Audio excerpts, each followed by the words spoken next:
Hello students, welcome to the Recitals in Depth by Vajiram Ravi. Here we will be covering the Economy and Infrastructure April 2024 current affairs topics in great detail. And here we will be covering some broader themes. The main themes are Indian agriculture, money and banking, public finance, investment and infrastructure, and finally human and social development. And suggestion from my side would be to open your recitals and also you can watch the video all together. So with this, let us start the very first article. Now recently the government of India imposed some import restrictions on the solar PV cells. Now for this we have to understand that the transition of India's energy to a cleaner energy, that is fueling energy through solar energy, wind energy and the other renewable energy sources is on the top of India's priority. And that is why we have to understand recently government is trying to promote more and more manufacturing of the domestic solar cells in the country itself. And we have to understand this in the context of the many initiatives that the government of India is right now taking to promote the solar panels and the solar energy in the country.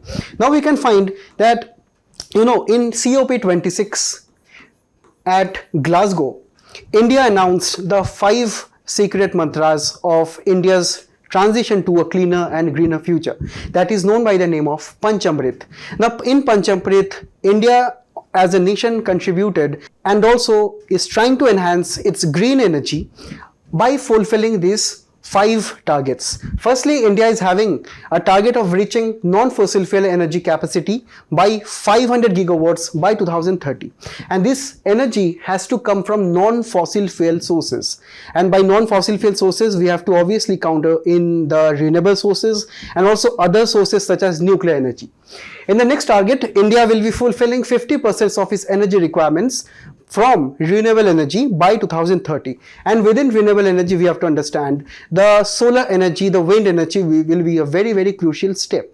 Next, India will be reducing the total projected carbon emissions by 1 billion tons by 2030 again by bringing in more carbon dioxide from the atmosphere through a process known as carbon sequestration, mainly by planting more trees or afforestation. And again, India will be trying to by 2030 bring down the energy intensity of its GDP by less than 45%. And finally, India is trying to also achieve net zero status by 2070. And here we have to understand for the promotion of solar energy and for the promotion of renewable energy, India has taken many steps in recent terms. And one of the most important terms is actually promoting more and more renewable energy projects, such as setting up more and more solar parks. And solar parks are actually spread over large areas over many parts of the states, such as the Jaisalmer Wind Park, Badla Solar Park and various other solar parks all across the country. As you can see, these will be requiring large units of solar panels.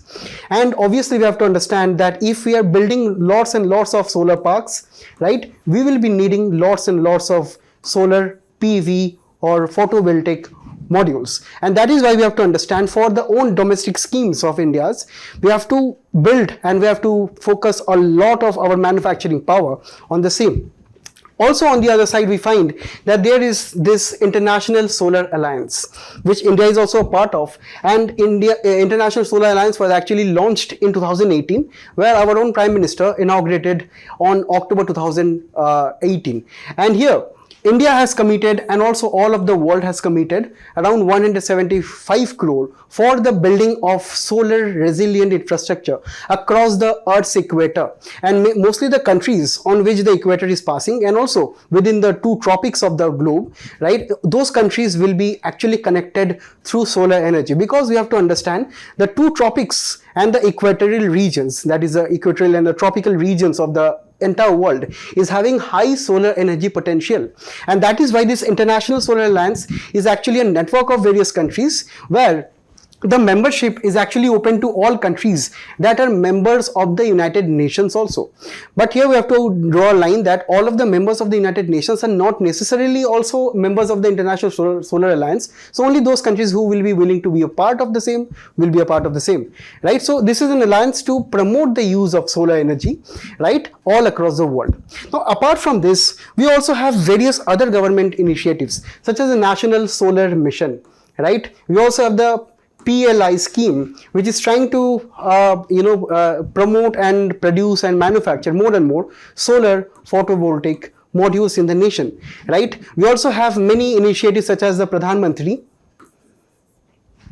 Suryodaya Yojana, right? Pradhan Mantri Suryodaya Yojana, which is trying to install, rooftop solar panels across the entire country, where the government will be giving subsidies to the people to set up rooftop solar panels. So we understand that we have a large amount of initiatives, also agenda to promote solar energy in the country, and that is why we have to understand we have to increase the scope of manufacturing the same in the nation. But while we look at the statistics here, we understand that when we talk about India's solar cell imports here, there are some nations such as China, such as Vietnam, which we can see here according to the latest data of 2023. We can understand that we as a nation is actually dependent on nations such as China, Vietnam and other nations when we talk about our own solar cells, because solar cell production is a very sensitive kind of a technology and it requires a lot of funds and also initiatives by the nations. And it is there are these two nations such as China and Vietnam who has invested a lot of their funds and their initiatives in the same, and that is why we see right now India is actually dependent on these nations for the import of these solar modules. And here, if we can look at China individually, right, we can see, we can compare China and India.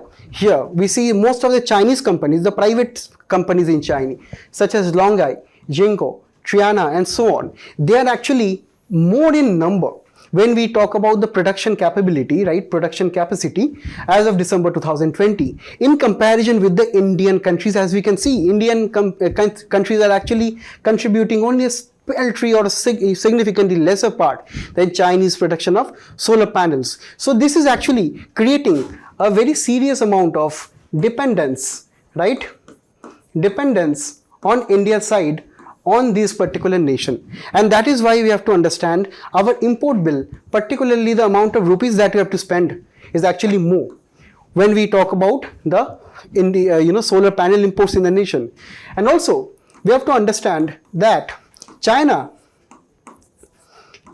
is trying to expand its strategic significance over the globe, right, where China is becoming very aggressive economically and also militarily all across the globe. And this is also one of the region and also one of the areas such as clean energy, where China is also trying to enhance its dominance in the same. So we have to also reduce the same. Firstly, we have to reduce the dependence that we have on our imports with reference to solar panels. Second, we have to also counter China's rise in this particular sector.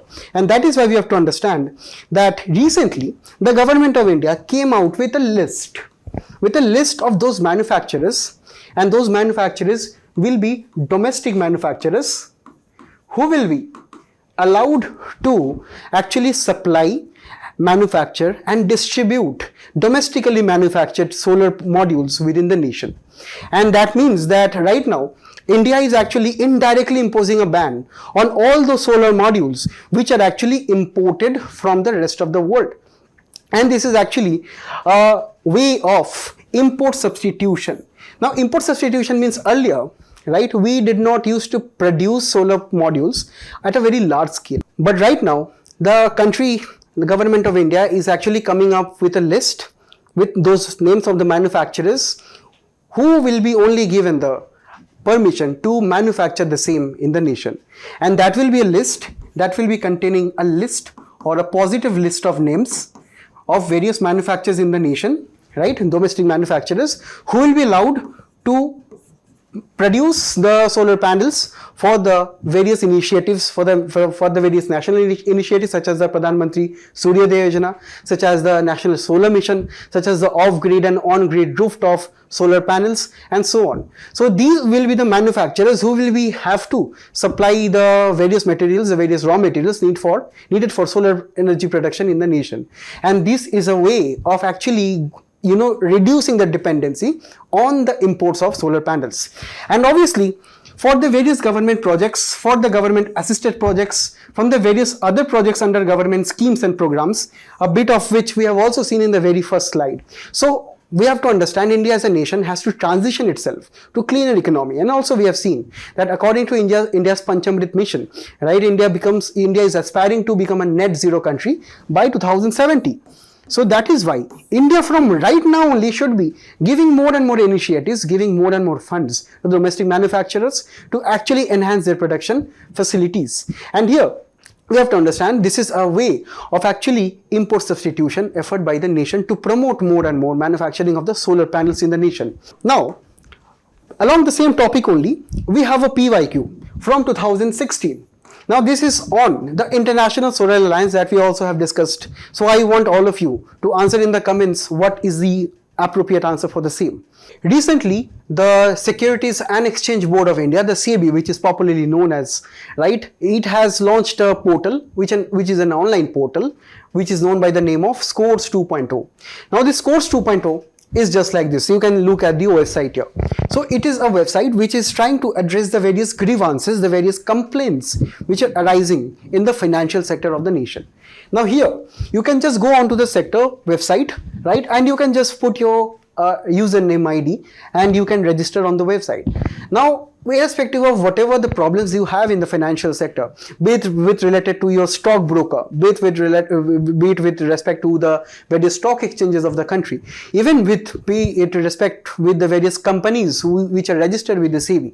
If you have any issues, if you have any grievances with the same, you can automatically opt for this dispute resolution mechanism, which is an online dispute resolution mechanism. So any individual, any investor in the nation who is having any disputes with the same, they can go into the portal and they can log in the same. So there are various stages onto the same which we have to understand. Firstly, there is this first step where the investor is having some grievance and he or she is willing to register the same with the SEBI.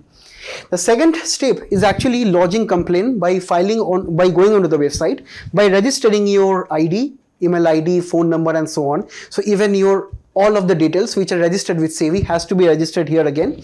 You can see the number of details that you need. So you have to be providing this scores or say on these details. So you have to be providing various information, personal information that you have, such as your name, PAN card, address, mobile, email, and also phone number, right? So the main benefit of this portal is actually effective communication between you as an investor and the SEBI as the regulator of the financial market. And also it will be giving you speedy resolution of the disputes within 21 days. And that is a very, very important aspect where we have to file the complaint in the second stage. In the third stage, the complaint will be automatically adjusted via various online technologies, digital technologies on the website, right? And here, the action will be taken within 21 days as I have told here. Next, in the fourth stage, right, the designated body, right? And here the designated body can be the, right, the bodies which have been registered with the SEBI for looking at this grievance redressal. So they will be taking this action. And finally, this action will be reviewed within 15 calendar days by the SEBI again. So this is a good way of comprehensively addressing any kind of grievances which is arising of this portal and also which is arising in the various financial markets of the country. And now we have to understand why did SEBI upgrade its portal to Scores 2.0. Because this portal is highly technologically advanced using tools such as machine learning, artificial intelligence, and also this portal is facilitating the ease of escalation of the disputes up to various levels. So even if you are not satisfied with the grievance and the various solutions which are provided by the same, you can easily target the next level of authority for the appeal process here. And also we have to understand that any kind of government initiatives to actually address grievances of the public and the investors, this is seen as a pro-investor motive. So we have to understand that as a country, India is trying to aim for higher financial inclusion in the country and also better investor protection in the nation, in the markets. So that is why it is very, very important for the nation to address any issues out of the same. Now here, the various investors shall also have to be registering with the KRA. This is known as the KYC registration database.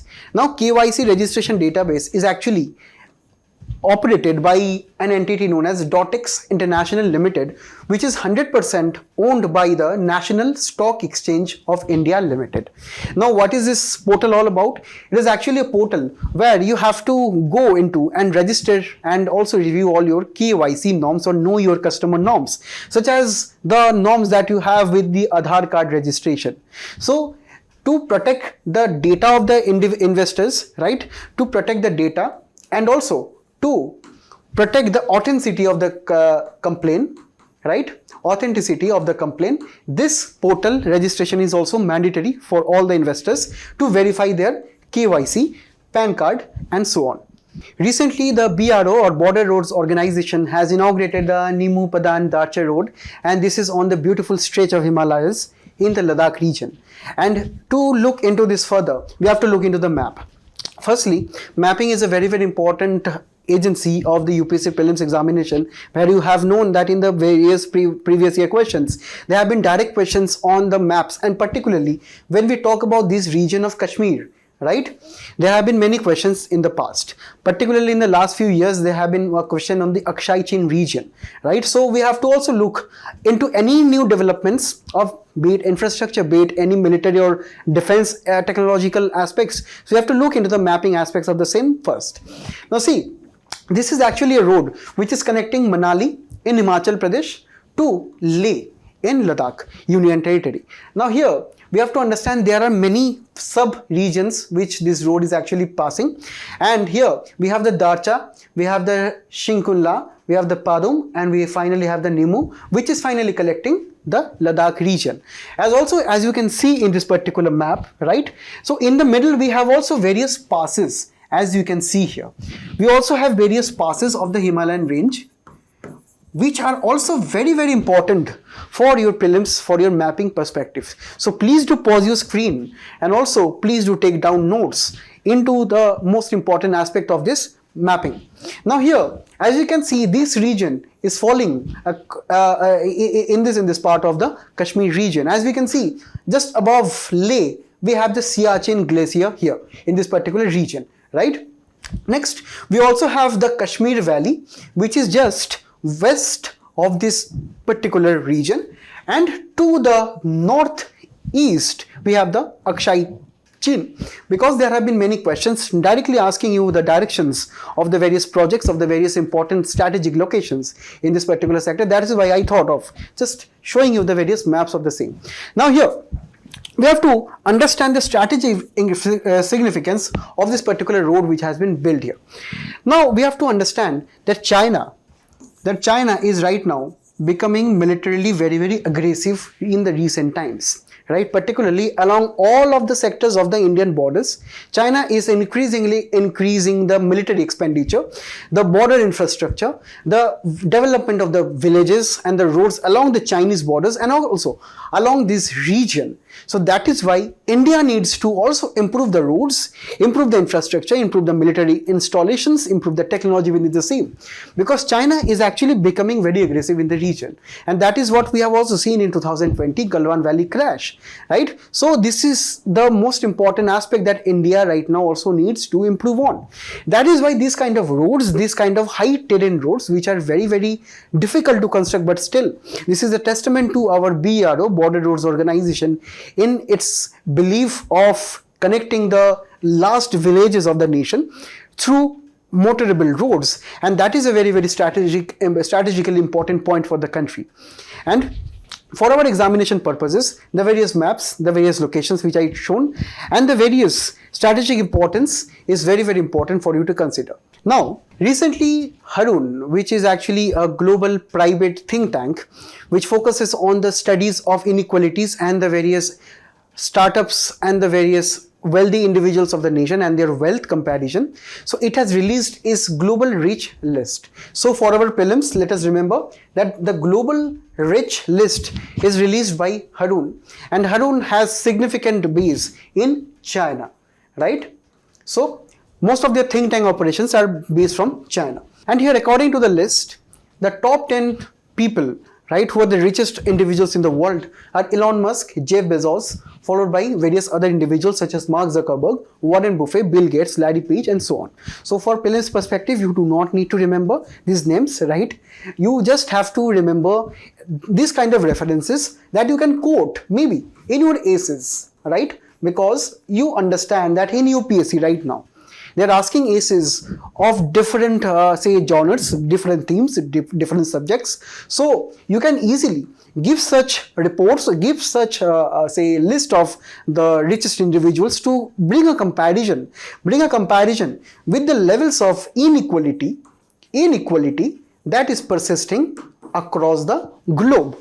So you can use this kind of value addition points in your mains answers to actually bring in the stark differences between the rich, who are actually the haves, and the have-nots, who are actually the poorer sections of the population. And also, if you can look at where the richest people of the country and the various countries all across the world are living.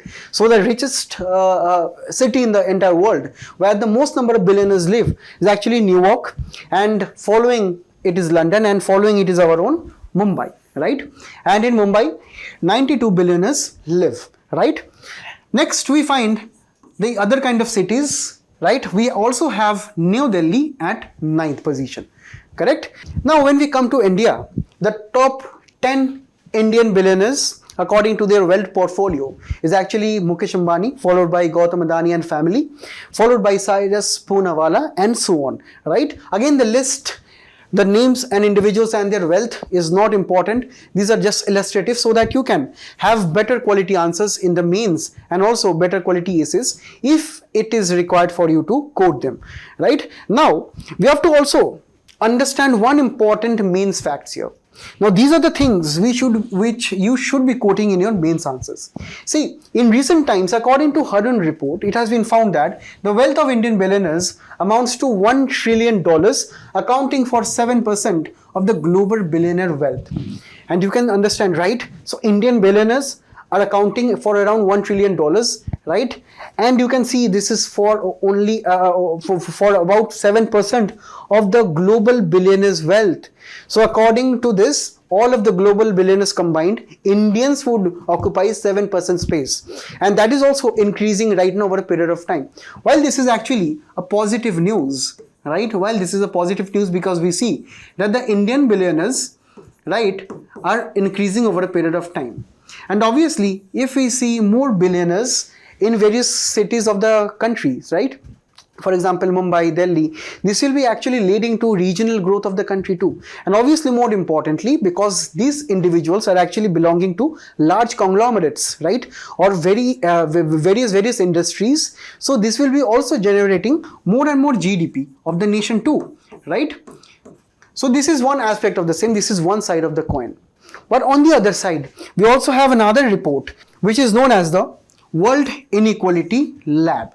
Now, this report is telling that the shares of top 1% income and wealth are at the highest historical levels in India.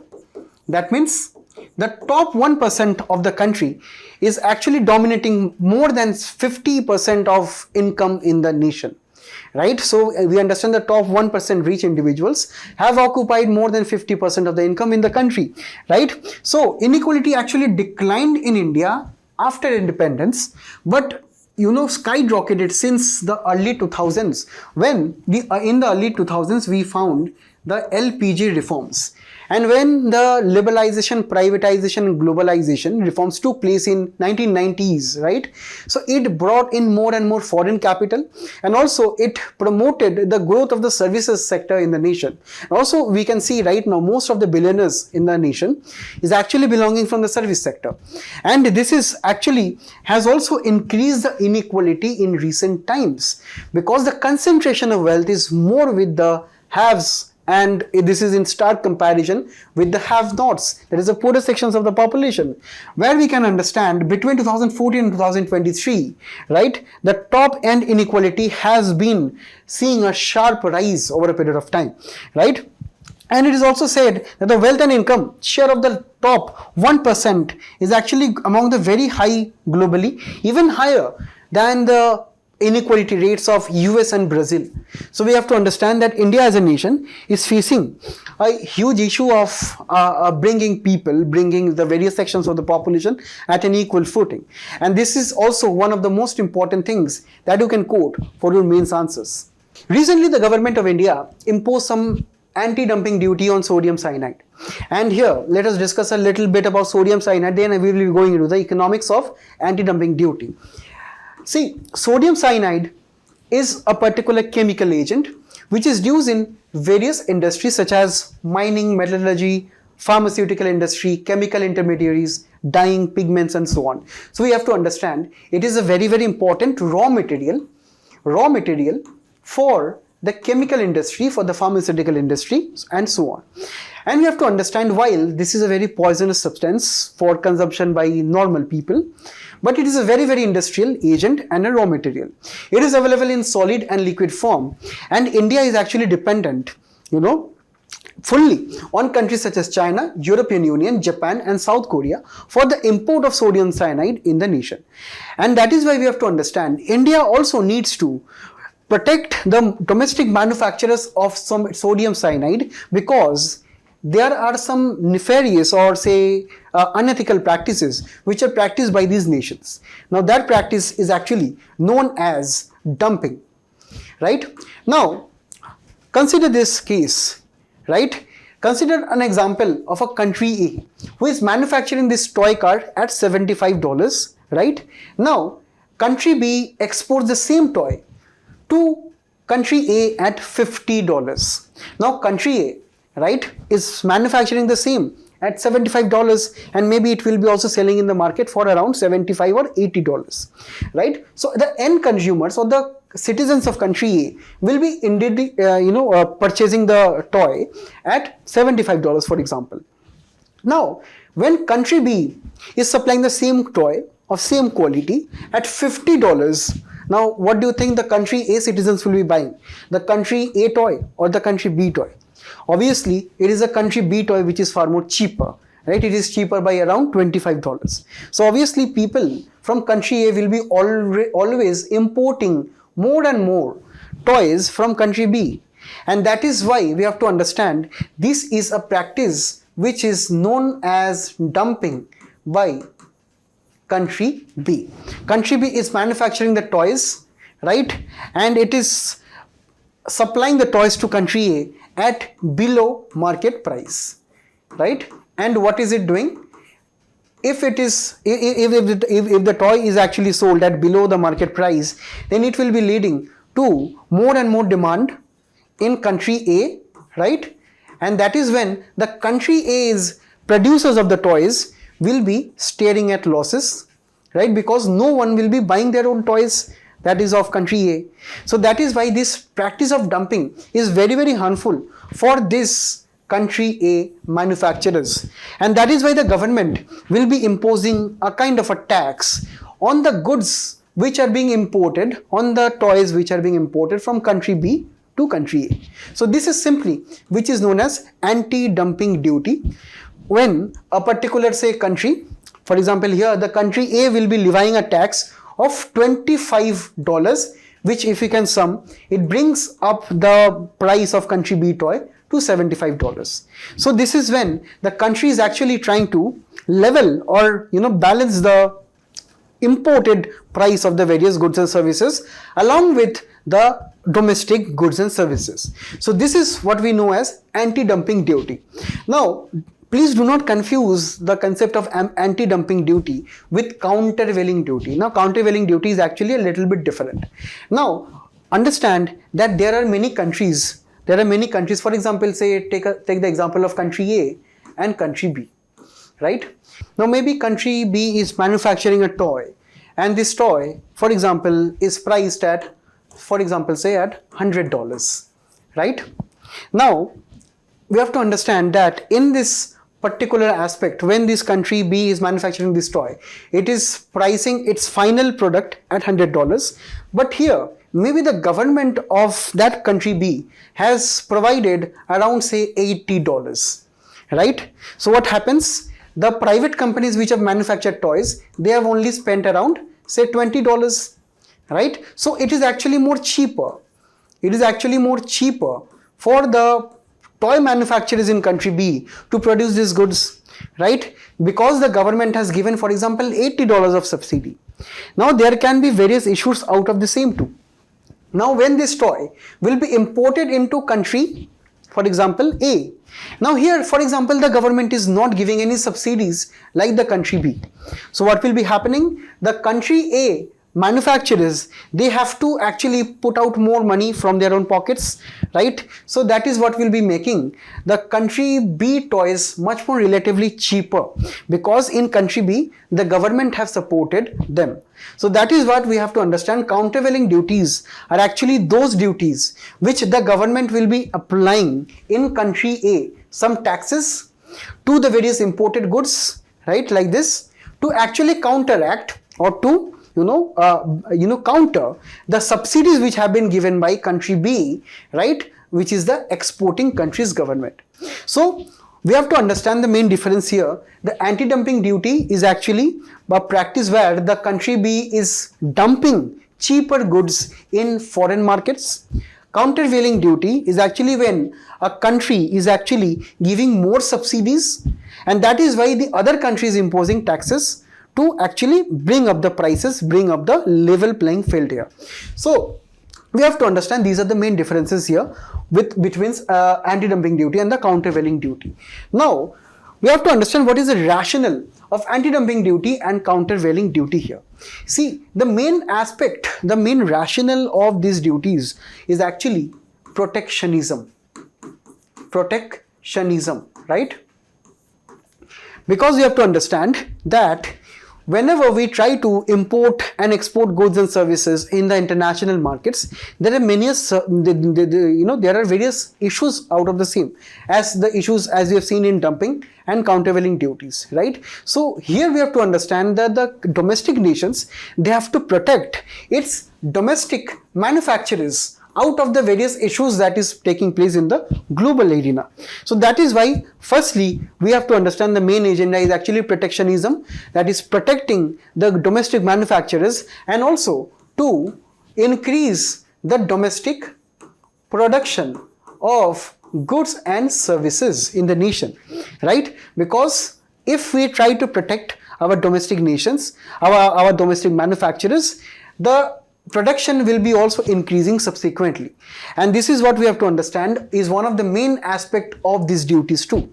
And finally, these duties are also sometimes imposed to increase the self-reliance, to become self-reliance of the dependence on the imports from of the nation.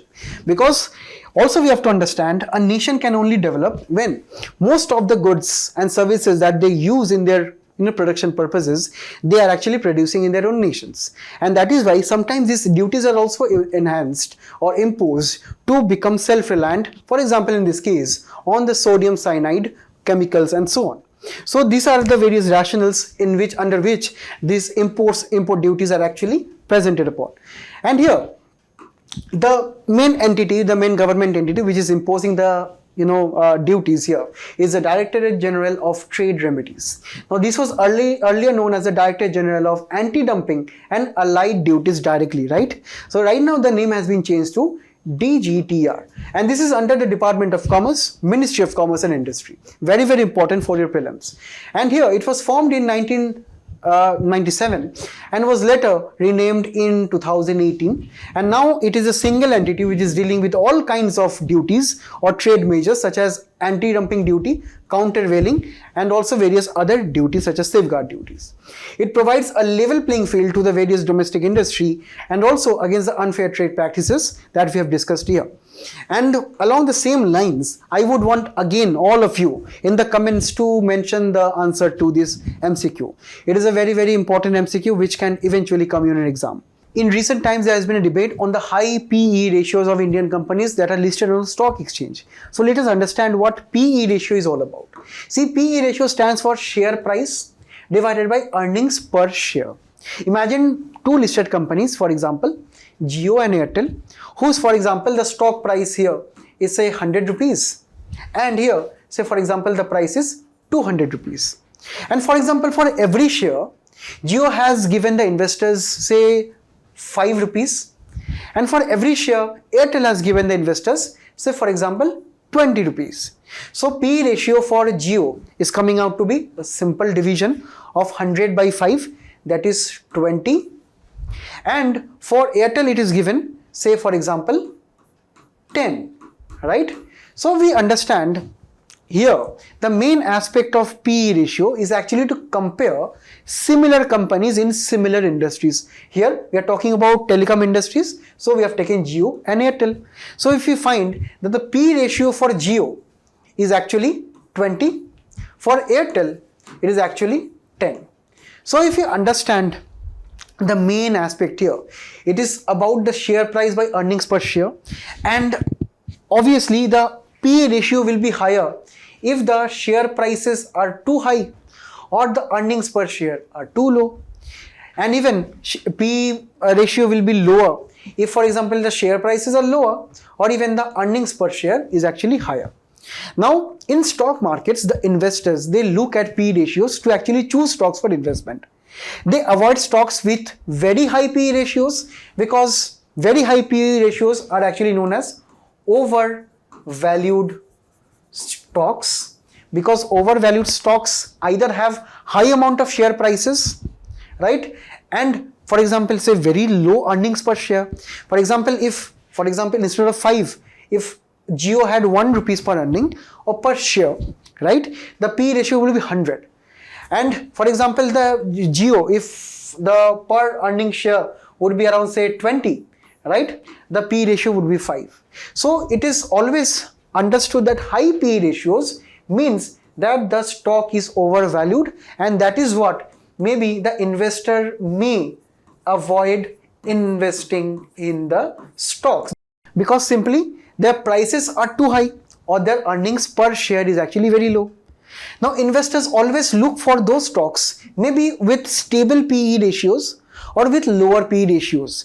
Lower PE ratios means because maybe their priced, share prices are low, or maybe their earnings per share is actually maybe higher.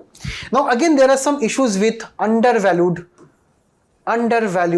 PE ratio too, because we have to understand in undervalued PE ratios, maybe the share prices are low. The share prices may be low because maybe the company is not performing well. That is also one of the reasons, right? So that is why for the perfect PE ratio, the perfect PE ratio do not exist, right?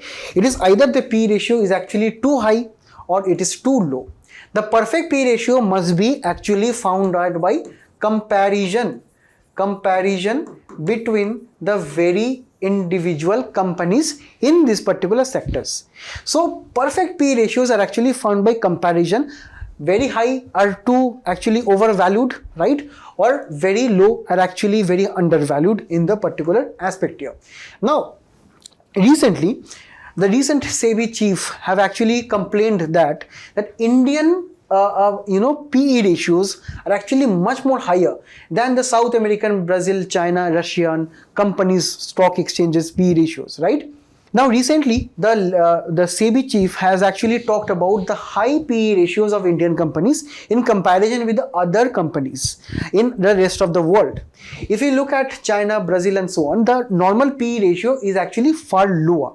Now higher PE ratio means that maybe the stock prices are too high or the earnings per share is actually too low.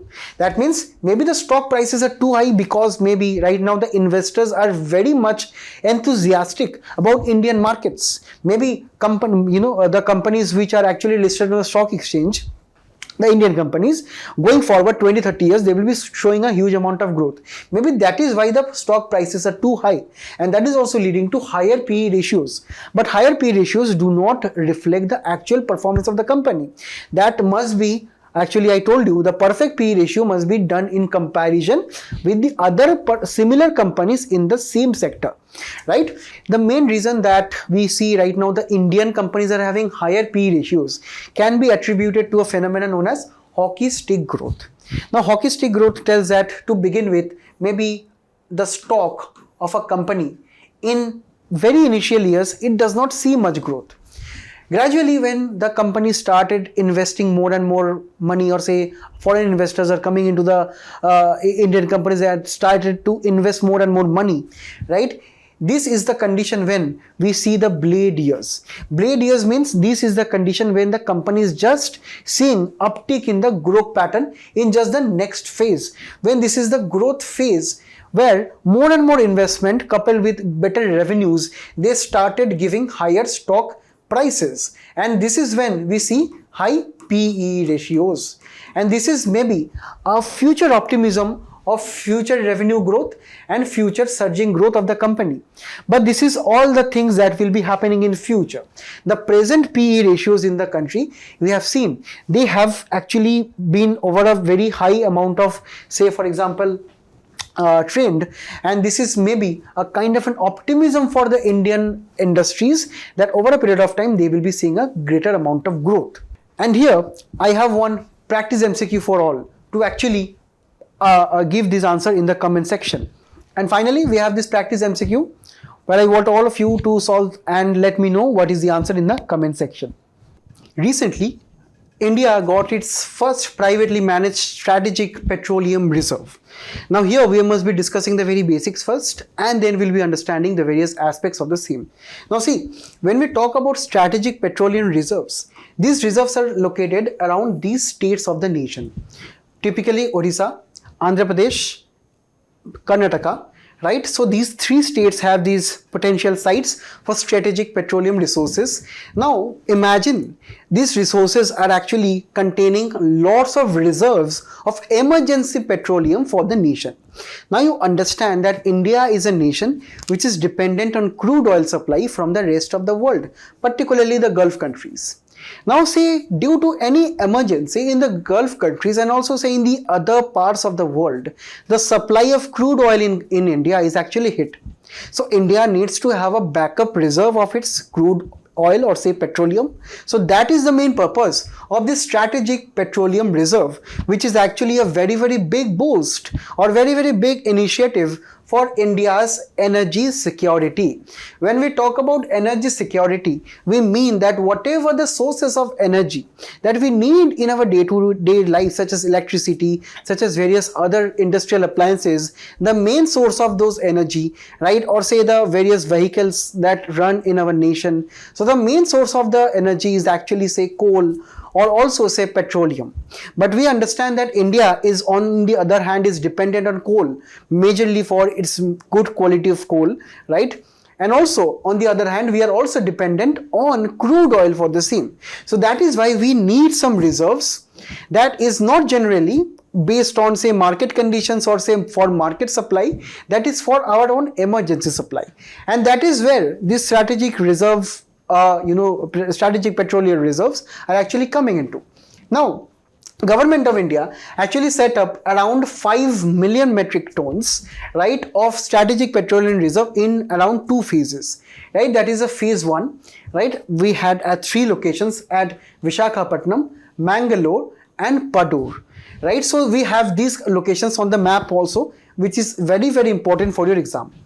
Next, another one, 6.5 million metric tons is actually a part of strategic petroleum reserves phase 2.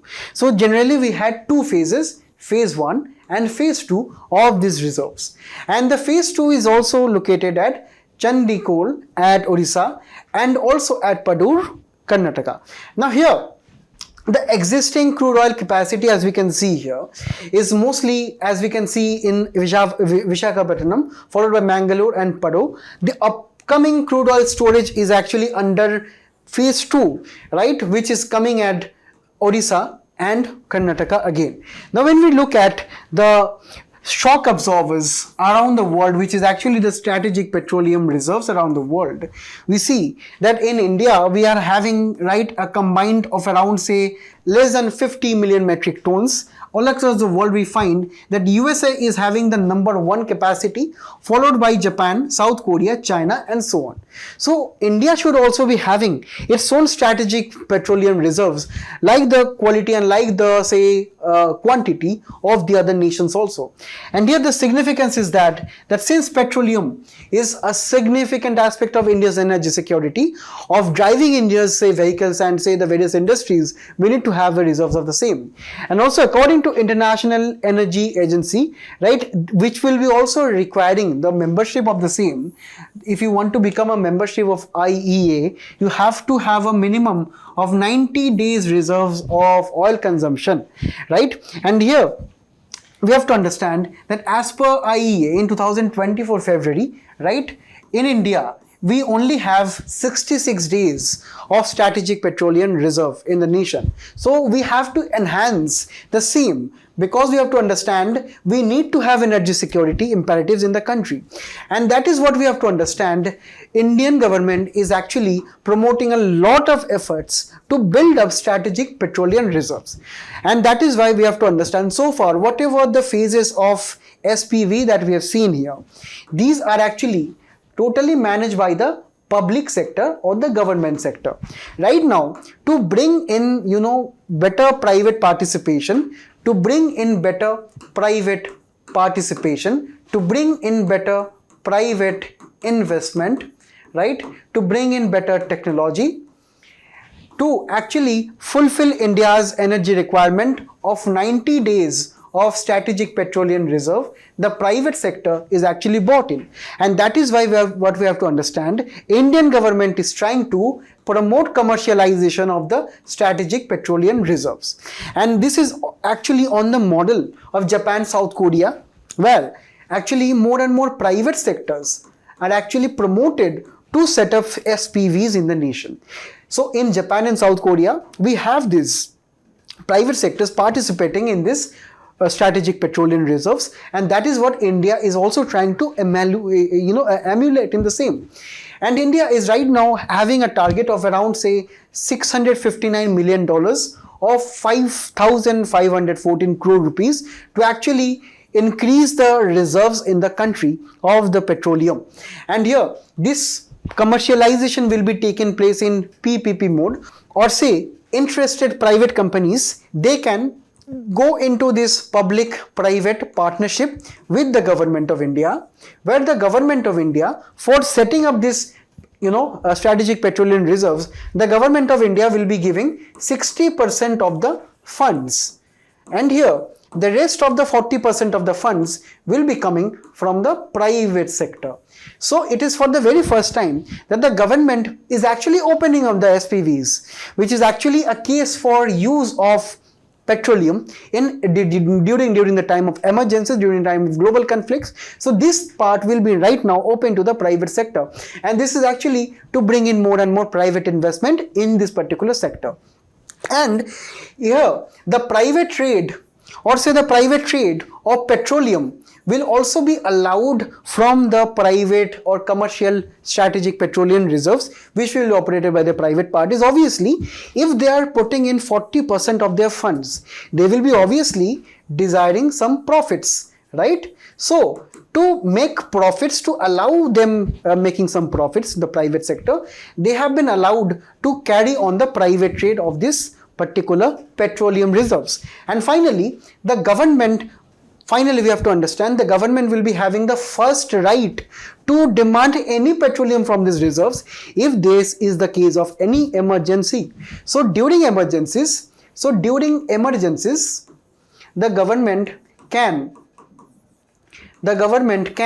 bring in the reserves for the national purposes, because for any emergencies that is coming out of any say global conflict, right, due to any natural disasters, right, due to any say import-export disbalance, or say balance of payment crisis.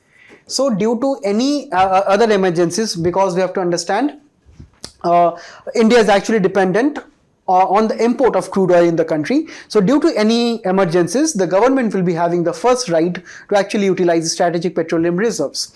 And this makes this topic a very, very important aspect in your syllabus part, which is known as infrastructure energy.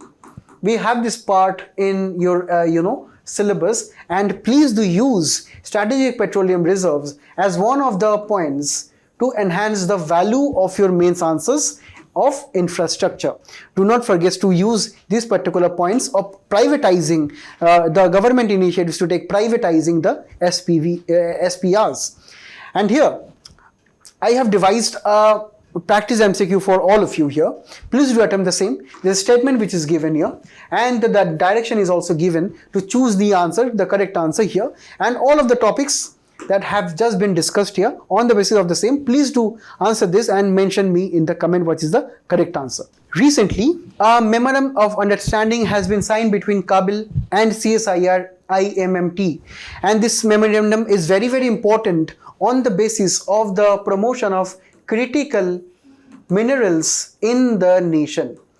Critical minerals are the very important minerals such as lithium, platinum and so on, which are used in sensitive electronic items right now. So without critical minerals, we cannot imagine our new future or a future where the world is actually becoming more and more electric. So here, let us understand the various critical minerals and the various sources and the producers of the same. See, when we talk of cobalt, when we talk of copper, graphite, iridium and so on, these are all the important critical minerals, and this particular infographic is very, very important for your revision purposes, because with the same, we have to understand if we take the case of copper. See, the main use of copper is actually in the EV batteries, the electric vehicles batteries. So without copper, electric vehicles batteries cannot be imagined. Similarly, if you understand, the graphite is also used in electric vehicles batteries, copper is used in EV grids, right? EV batteries, solar power panels, right? Then we also use it in electric grids. We use lithium for batteries, for battery storage, right? We use nickel for, again, electrolyzers, fuel cells and so on. So also we find that most of the cobalt, copper and the various critical minerals are actually concentrated in various parts of the world, and we have to understand India is not also on the top 10 or top 15 on this particular list here on the supply and the producers of the critical minerals, because we find that with respect to copper, it is the Democratic Republic of Congo, Indonesia and so on. With respect to Russia, it is Chile, Peru, China. With respect to dysprosium, which is China, US, Australia. With respect to graphite, which is China, again we see that it is generally the countries such as China, South Africa, Australia, Chile, Peru, which is dominating the supply chain, the global supply chain of the critical minerals in the country. And that is why the government of India have actually taken many steps recently to promote the production, to promote actually bringing the supply chain of these critical minerals more closer to the country. And that is where these two organizations are coming into the picture. The first is KABIL, which was formed in 2019. And here, this is a joint venture between National Aluminium Company Limited, which is also known as NALCO, and Hindustan Copper Limited, HCL, and Mineral Exploration of Consultancy Limited. And this is under the aegis operation of Ministry of Mines. And the goal, the main goal of KABIL is to identify, explore, acquire, develop, mine, process and procure critical minerals all across the country, and also sign various agreements with the other countries such as the countries here, what the major producers of the critical minerals, to actually make the country mineral secure and also to promote Make in India. On the other hand, we have CSIR-IMMT, which was actually established in 1964 as Regional Research Laboratory Bhubaneswar. And this was the main initiative here is actually to promote basic research and technologically oriented programs at various R&D institutions in the nation to promote the use of the various mines and the minerals in the nation, and to promote the better use of the same, where the critical minerals is also one of the main aspects of the research. Its main mission is to develop the globally competitive, innovative and sustainable minerals, where we have to understand these minerals right now is increasingly used in technological aspects, and that is where this MOU will be very, very important. And here, if I talk more on this, we can understand the main aspects of India's dependence on lithium, on cobalt, on various other critical minerals on the rest of the nations. If we see, the world's top 5 lithium resources is actually dominated by Bolivia, Argentina and Chile. If we see here, this is also popularly known as lithium triangle, where we have various geographical aspects in this across this region, across various salt flats, which is actually the main source of lithium in these particular nations. We have various salt flats, and also the name of the salt flats maybe is very important, because this lithium triangle is often seen in the news, and maybe UPSC can ask a map based question on the same. So we have the Arizaro salt flat, we have the Atacama desert salt flat, we also have the various other things, other locations that you can also see here. But the main aspect here is that these three nations is actually having the major deposits of lithium in the world, and India is also dependent on the same. Apart from these countries, India is also dependent on China, where the total imports in critical minerals, particularly in lithium, total to around $3 billion. So India is actually dependent fully on China for the same, right? Import costs incurred more than 25,000 crore when we talk about lithium only.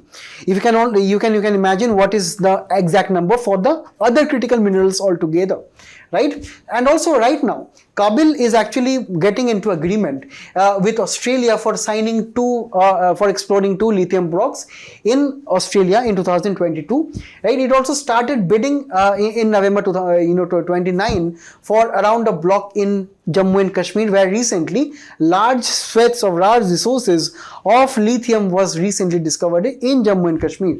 Right? It is also in talks with Bolivia, Chile, and other nations for actually critical mineral exploration in the nation, where KABIL, just we have seen here in the previous slide, it is also playing a very important role.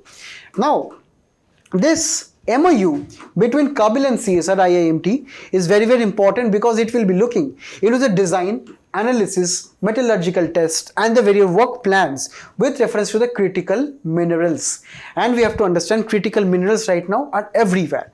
For example, lithium in batteries, right? Helium in MRI machines, uranium in nuclear and radiation technologies, right? We also use potash, indium, strontium in various other aspects.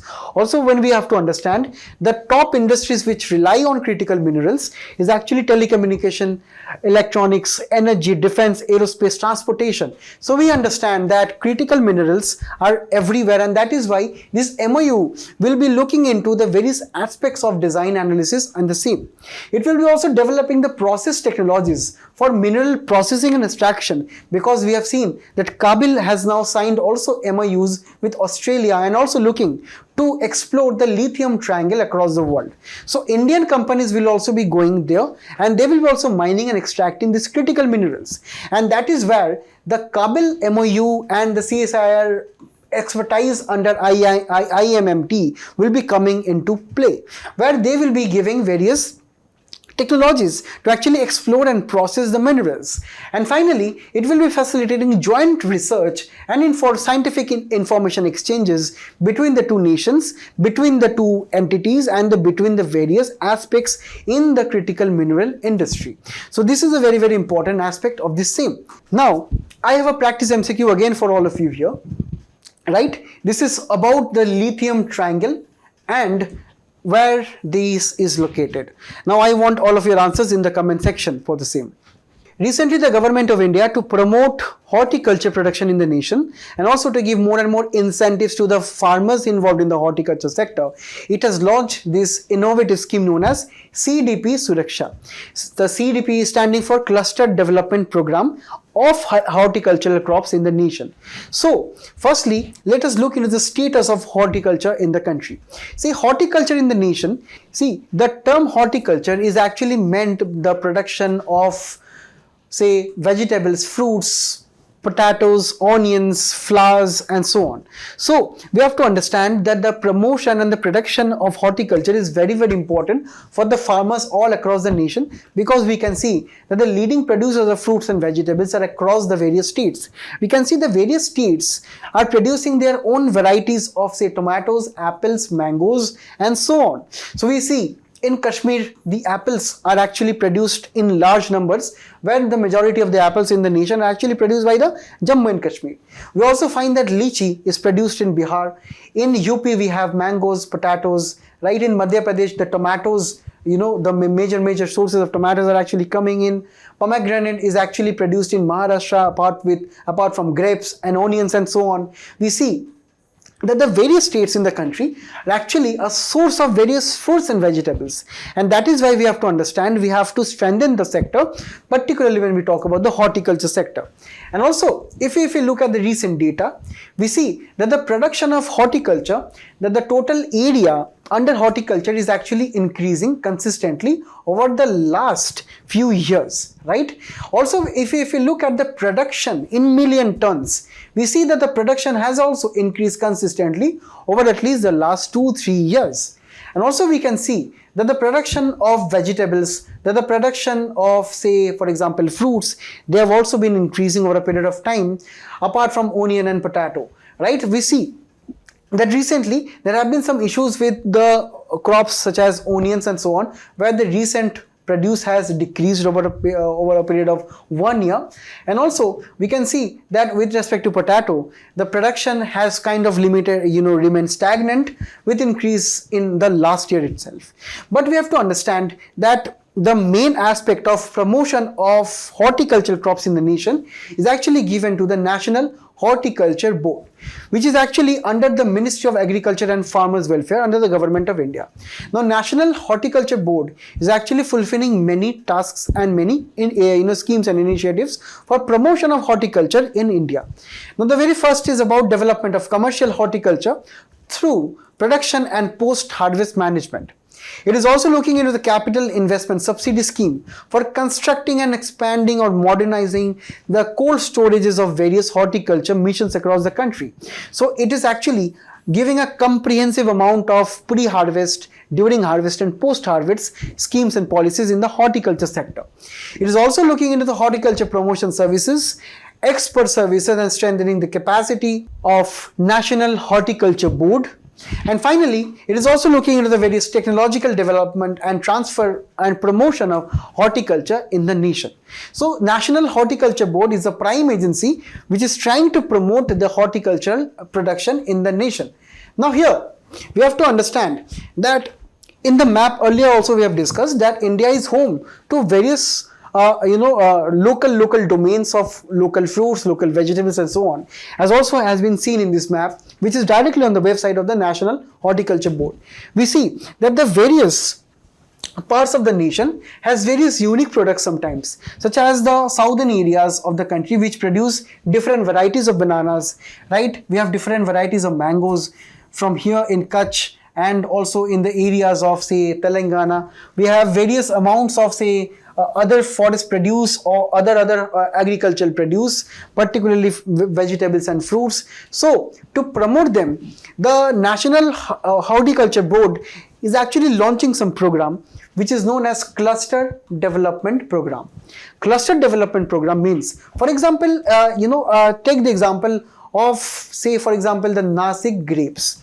Now, in the areas of, or say in the district of Nashik, obviously there are many grape horticulture farmers.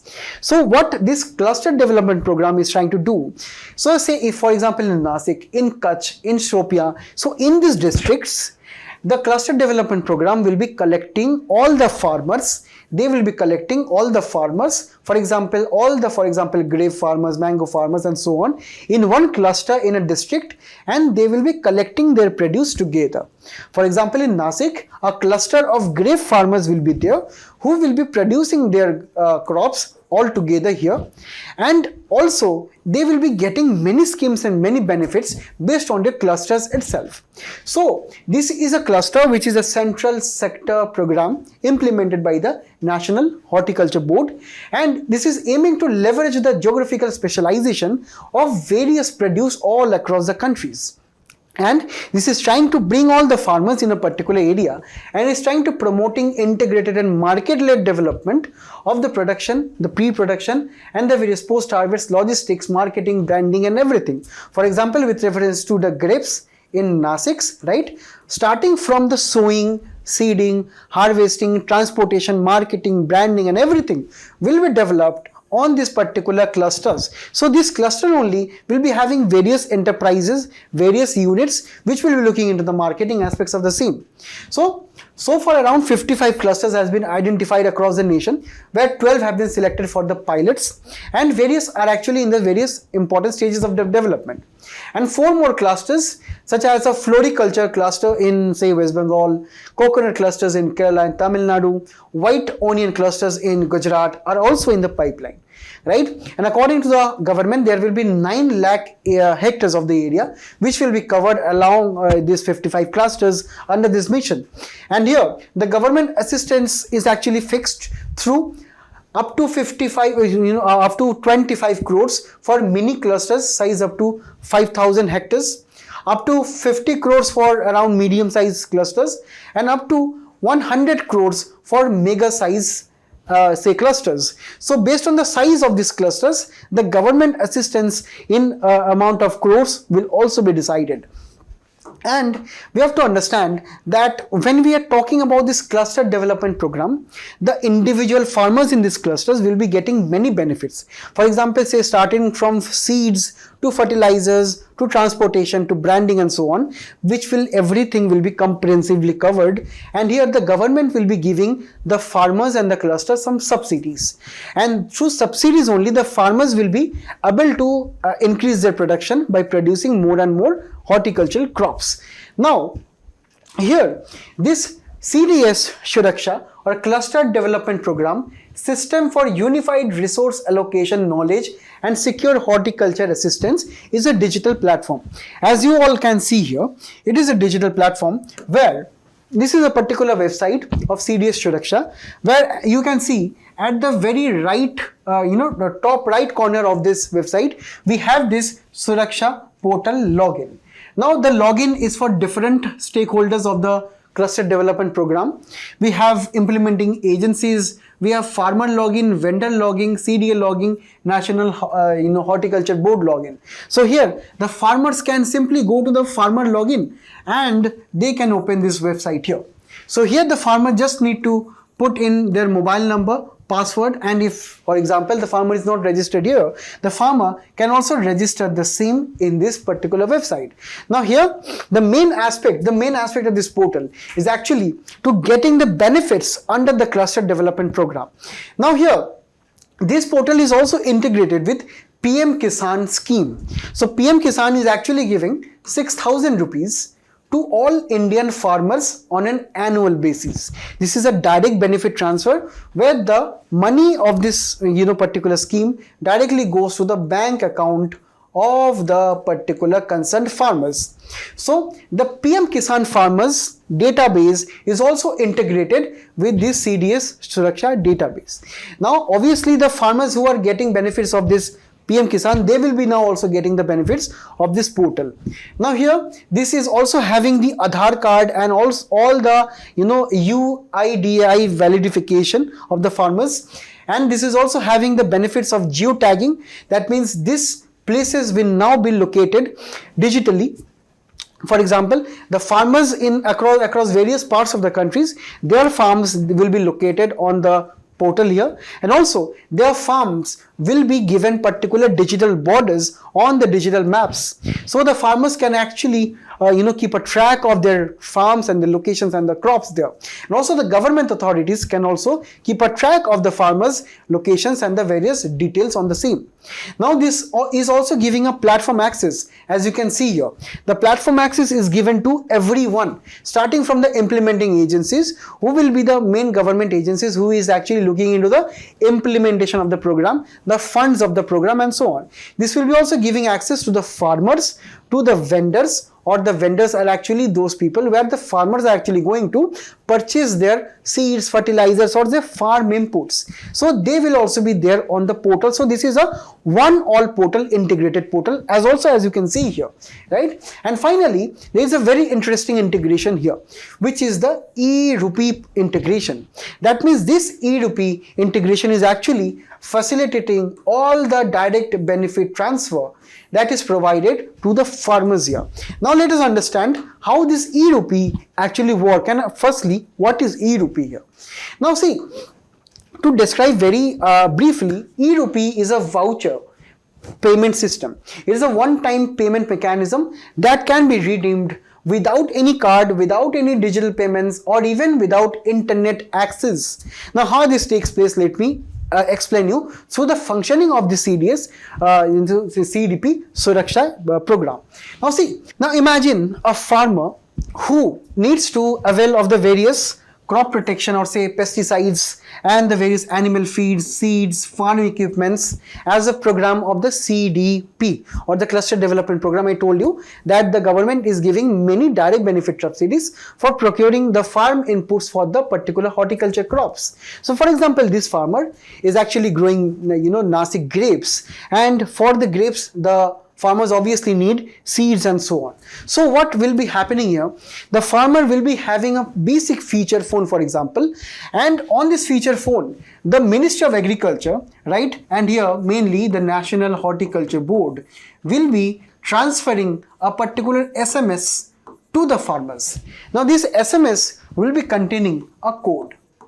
What this code will be containing? This code will be containing, for example, say 500 rupees worth of all these farm inputs that this farmer need.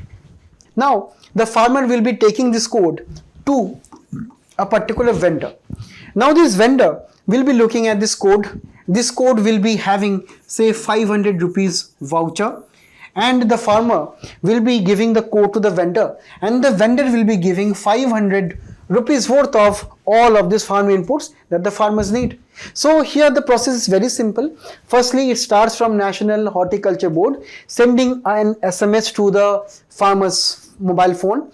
This SMS is then showed by this farmer to the vendor to purchase this raw material, and then after verifying the voucher code at the vendor's end, the vendors will be supplying the raw materials and every other materials to the farmers. So this simple way, without using internet, without using any advanced smartphone, even a basic phone will be doing, right? So without using smartphone, and also without any say UPI, without any bank account, right, of the farmers, this entire transaction is carried on.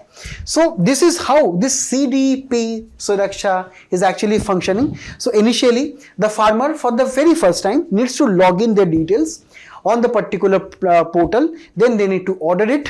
The government subsidy will be automatically given via this e-rupee voucher, and this e-rupee voucher will be generated to the farmer. This farmer will be then showing the same to the vendor, and the vendor will be supplying the raw materials to the farmer here. So there is no use of cash payment here, right? So there is no use of cash payment here. So it's just simply using the voucher code supplied by the NHB, the vendors have just given the raw materials to the farmers here. So this is how this e-rupee system is working, without any card, without any digital payment, without any internet enabled services, right? And e-rupee can be shared with the beneficiaries for a specific purpose. The specific purpose here was the purpose of buying goods and raw materials for the agricultural purposes, right? And everything can be just supported via SMS or QR code simply. So this is also a very important case study and a very important benefit government initiative, which is actually bringing in e-governance and also the benefits of digital technology to the farmers to promote more and more agriculture and horticulture growth in the country. Now here, based on this subject only, based on the topics that we have just discussed here, there is this practice MCQ again for you all to solve, and you please do mention the answer in the comment section. Recently, India gained access to the Sittwe port, which is based in Myanmar. This is a very positive development that is coming on Indian side, and also this is a very important part of your infrastructure syllabus. And here, as we can see here, recently Sittwe port is actually located in this Myanmar. Recently, India got access of the same. Now to understand Sittwe port, we have to understand the first about the Kaladan multi-modal transport portal. Now here, this project is actually starting from Kolkata, right, through the river Hooghly, directly a sea route which is spanning around 540 kilometers to Myanmar, that is Sittwe, and finally from Myanmar this is also connecting the India's northeast region, Aiwal, right? So here we have around 4 modes of particular transportation. We have shipping, we have inland water transport, we have road, and again we have a road finally back to India. So we can find that this is actually connecting Kolkata to Aizawl through this road, through sea, and finally again through road route. This is the broader Kaladan multimodal transportation, right? And India is a very, very significant contributor to this project, because this project is trying to shorten the duration or say the time taken to reach the northeastern regions of the country, right? So here this project is very, very important for the country, and here Sittwe port is located on the Rakhine region of Myanmar, right? So this project is actually starting with Sittwe in Myanmar itself, and this is linking Sittwe to Paletwa, right? Then Kaletwa, Zorinpui, Langwetai, right? So this Sittwe in Myanmar is actually connecting many important sites in Myanmar, and finally connecting Aiwal, right? Now this intermodal connectivity is very, very important for the strategic connection between Indian mainland and the northeast region. And here this particular control that is given to India by the Myanmar port authorities is actually led by India Ports Global Limited. Now India Ports Global Limited is actually joint ventureship between Jawaharlal Nehru Port Trust and Deen Dayal Port Authority. And this entire India Ports Global is 100% owned by Ministry of Shipping, and this is actually, this particular body is actually to promote the overseas port development, because the Sittwe port is not the first port that India is having direct overseas control. It is also the Chabahar port that we have to understand, that is located in Iran, that India is also having control of. And Sittwe is actually the second overseas port under India's full maritime operation. It is a very, very positive and strategic implication for the country, because we have to understand, be it the Chabahar port, be it the Sittwe port in the previous one, we have to understand this is actually increasing India's maritime presence in the region, where China is also trying to increase its presence over a period of time. So these kind of developments is also very, very important strategically, while economically we have to understand that our own port authorities are having direct control on this particular overseas port. So this will also bring in more private sector investment in the maritime port economy of the country. Now we have another practice MCQ for you all. Please do answer this in the comment section, and do let me know what your final answers are actually. Recently there has been a term known as hush money, as we can see in this picture.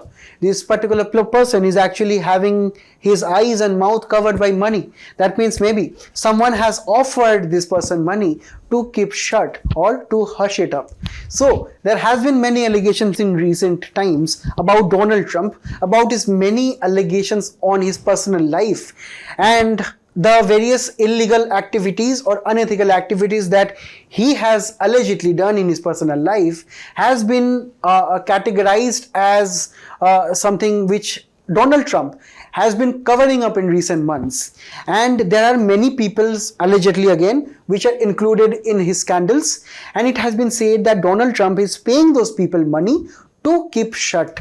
And that is to prevent his own professional commitments and protect his professional and public image. So that is why this hush money term is actually coming in recent times, where hush money is the money paid to someone so that he or she is keeping some information secret, right? For example, here Sarah has been paid hush money to keep quiet about company's money laundering practice. So it is not always some individuals or say high note individuals who are giving hush money to various other peoples. So it is sometimes also some companies who offer some employees of their own some money to shut down about some some unethical practices which are happening at various companies. Recently, according to various reports, it has been seen in the fast-moving consumer goods or the goods like soaps, detergent, chips and various other items that we consume on a day-to-day basis. These goods, FMGC goods, has been seeing a phenomena known as shrinkflation. So here in the discussion, we'll be looking at the very aspects and the very details of the phenomena, that is shrinkflation. Now, imagine this, when we were small kids, right, we used to enjoy 320 milliliters of Pepsi, say for example spending 40 rupees. Now that same Pepsi is costing 40 rupees, but the quantity has reduced, right? As we can see that the size of the can is still the same, right? The design, the logo, the price is still same, but what happened? The quantity of the final, say the can right now, it has reduced over a period of time. This is also the sad story that we have with our packet of chips. This is a strategy of the chips and the Maggi packets since our childhood. We can remember, right, that earlier, say 10 years before, a 10 rupees packet of chips used to fulfill our stomach. Right now, it does not. Why? Because right now chips, chocolates and any other addictive items, right, they are actually having less quantity with respect to their prices. This means that inflation, which is actually defined as the rise of prices of the general goods and services in the economy persistently over a period of time. That means in inflation, the prices of items has to rise, right? But here, something else is happening. The prices are remaining constant, but the volume or say the value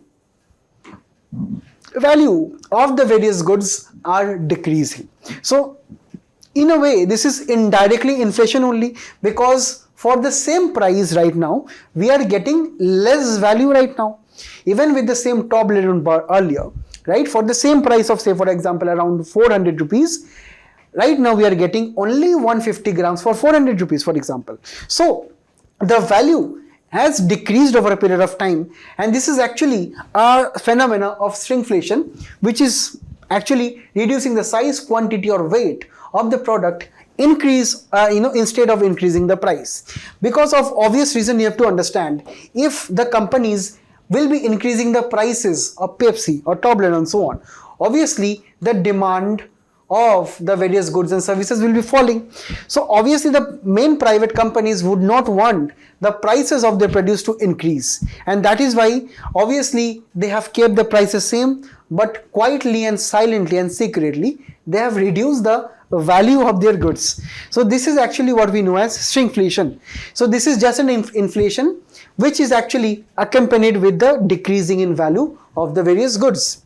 And the main goods in which we see shrinkflation is actually the fast moving consumer goods, or the goods that we actually consume on a day-to-day basis, such as detergents, such as these chips, Pepsi and various other food items, various other instant noodles and so on. So these are actually the FMGC's goods where we see this inflation, this type of inflation frequently. See, the main reasons for shrinkflation is actually the increase in production cost. Now obviously, say the production costs over a period of time for a company, they will be definitely be increasing, right? For example, so over a period of time, the companies have to definitely pay more salaries to the employees. So this will be leading to increase in the production costs. But we have to understand, whenever the cost will be increasing, the company should be always have to become profitable. So how to become profitable without increasing the price? To reduce the volume, right? And another reason is actually also about competition. See, intense competition is always there in the FMGC goods markets. Be it chips, be it toothpaste, be it anything, right? There is intense competition in the markets, and that is why one producer or the other will be always wanting their prices of their various goods and services to remain low, right? or if the prices are low, for example, a packet of chips is already at 10 rupees, they would not want to increase the prices because there will be new producers tomorrow who will be selling the chips as 10 rupees then. So due to intense competition, they do not change the prices ever. So they will be forever keeping the prices same, but gradually, secretly, silently, they will be decreasing the quantity. And here they have this particular type of inflation has some serious issues. Firstly, when the consumers will be knowing about this, for example, you all know right now what shrinkflation is all about.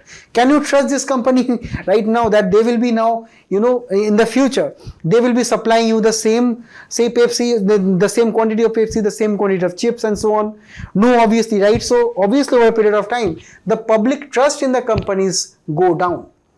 And also, we find that inflation can only be measured when the prices of the goods and services, they themselves change. But here, are the prices changing?